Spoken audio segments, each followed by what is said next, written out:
Muy buenas tardes, mi nombre es Jessica Natalie Salinas, soy de la Facultad de Derecho de la Universidad de la Gran Colombia y el día de hoy hablaré sobre los esenciales de los tratados internacionales. Bueno, vamos a ir eh, voy a hablar pues del concepto de tratado internacional. De acuerdo con la Convención de Viena sobre el Derecho de los Tratados de 1969, un tratado es un acuerdo internacional celebrado por escrito entre estados y regido por el derecho internacional, ya consta en un instrumento único o en dos o más instrumentos conexos y cualquiera que sea su denominación en particular. Bueno, principalmente voy a hablar primeramente de los elementos esenciales y ya luego hablaré sobre otro tema que es muy importante, que es pautas para la celebración de los tratados internacionales. Bueno, voy a hablar primeramente sobre la capacidad. Voy a definir la capacidad, que es la aptitud o idoneidad para la realización de los actos jurídicos en el derecho internacional. Se denomina competencia para la celebración de tratados.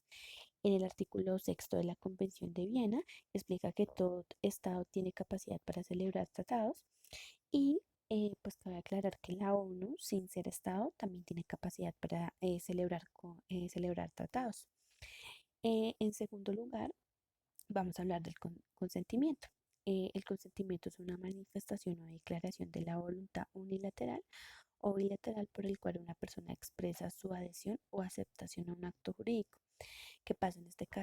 Que en este caso el consentimiento es un elemento muy esencial para la celebración de los tratados, puesto que ningún estado es obligado a pertenecer o a firmar algún tratado, sino que todo es muy voluntario. Entonces, en este caso, el consentimiento es muy importante.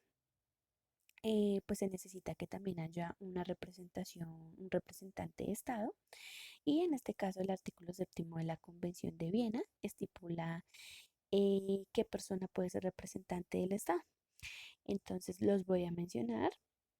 Cuando presenta los adecuados poderes, cuando se deduce de una práctica seguida por los mismos estados, de la cual puede inferirse que la intención del Estado es tener a esa persona como a su representante y en virtud de sus funciones. En este caso, pues jefes de Estado, jefes de gobierno, ministro de Relaciones Exteriores, los jefes de las misiones diplomáticas y los representantes acreditados por los estados.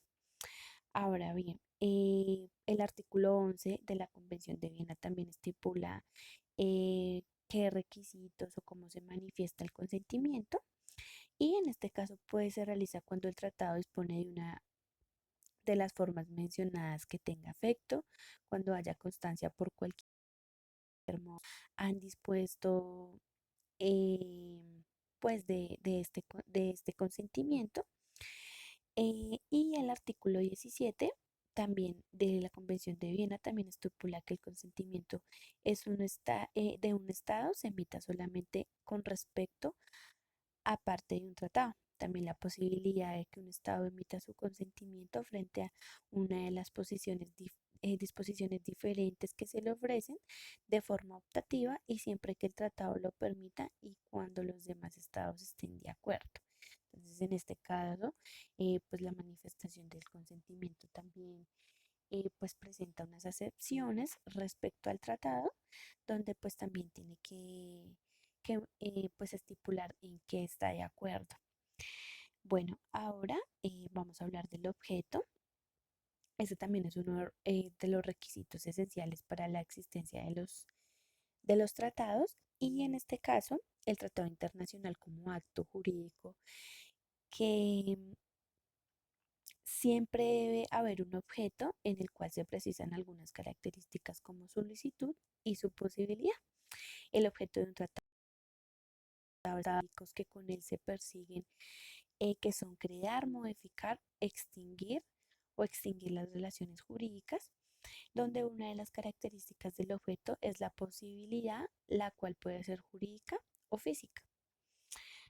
Bueno, ahora también vamos a hablar de la causa, donde pues la causa es el motivo que mueve a un Estado que celebra un tratado internacional y que la causa también se predica la licitud.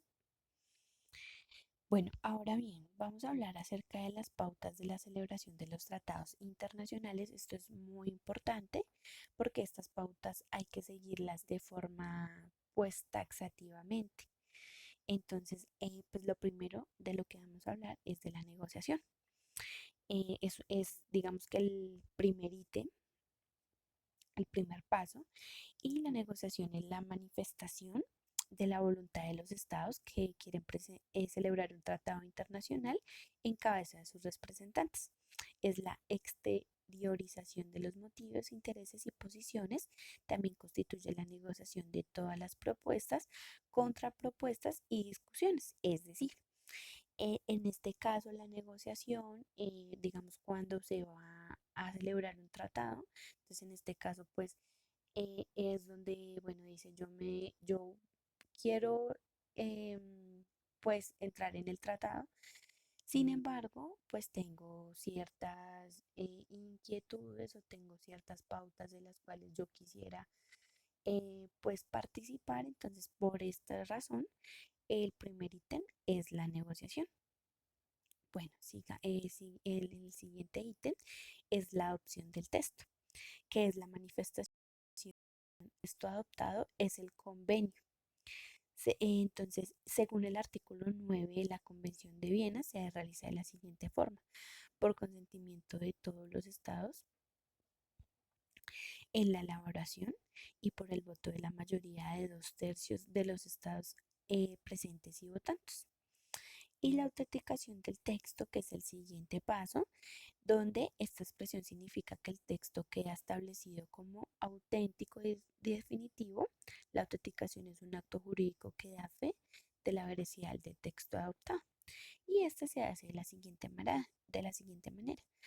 La que prescriba el mismo tratado, la que convenga de los estados que hayan elaborado el tratado y con la firma puesta en el acto final de la conferencia por los representantes de los estados. Y la firma, ese es el siguiente paso. Una vez que el tratado ha sido redactado, es necesario firmar. Entonces, la firma puede ser de estas tres formas: en plena, cuando el representante es plenipotenciario; puede ser rúbrica, son las iniciales de los representantes de los estados cuando estos no han concedido plenos poderes a sus representantes; y ad referendum, que significa que dicho acuerdo está sometido a consideración del gobierno. Cuando se hace en varios idiomas, debe regirse obligatoriamente las siguientes reglas. En este caso, el texto dará fe en cada idioma, pero el tratado puede disponer, en caso de que haya discrepancia, prevalecerá uno de los textos adoptados. Y si hay una versión del tratado en un idioma diferente al autenticado, solo se considerará auténtico si las partes así lo disponen y si les conviene. Bueno, ahora seguimos con el siguiente paso, que es la ratificación. Ratificar es aprobar o confirmar los actos, palabras o escritas, dándolos por verdaderos o ciertos. La etapa de ratificación de los tratados internacionales es una etapa que tiene lugar con posterioridad a la radicación de la firma de los tratados. Y bueno, según Charles Rose, los sistemas para la ratificación son los siguientes: ratificación realizada por ejecutivo, el cual interviene desde el primer paso hasta la ratificación o confirmación. Ratificación realizada por el legislativo, es el que revisa o aprueba o desaprueba el tratado. Y 3, ratificación en la que interviene el legislativo y el ejecutivo. El primero aprueba el tratado internacional y el segundo concluye el procedimiento de la ratificación. Bueno, ahora seguimos con canje o depósito de instrumentos, que es como la última etapa, donde esta hace referencia a la entrada en vigor. Una vez tratado ha sido ratificado, viene el momento de su entrada en vigor y se hace mediante canje o depósito. En este caso, pues canje significa el intercambio de instrumentos o notas que hacen las partes, Y el depósito es un acto protocolario mediante el cual el depositario hace constar el cumplimiento de este requisito. Ahora bien, este tiene pues una importante etapa que es la publicidad. Entonces, ¿qué? La publicidad, pues me voy a dirigir al artículo 101 de la Carta de las Naciones Unidas y el artículo 80, donde pues hace ver más que todo cuál es la importancia de la publicidad, donde viene pues a mencionarnos el registro y que con el registro pues se pretende acabar con la práctica de los tratados secretos, es decir, que no, pues no todo el mundo tiene información a esto. Esos son los tratados secretos, pero la publicidad lo que hace es que se asegura la publicidad y el registro se cumple ante la Secretaría de las Naciones Unidas, es decir, que todos tenemos derecho a leer estos tratados. Entonces, con esto pues finalizo la explicación acerca de pues de los elementos esenciales de los tratados, mencionando las pautas. Muchísimas gracias por tu atención. Cabe aclarar que la información que acabé de mencionar, pues la bibliografía es de los materiales de apoyo que la docente nos brindó, todo pues salió de ahí y pues fue muy completo y muchísimas gracias.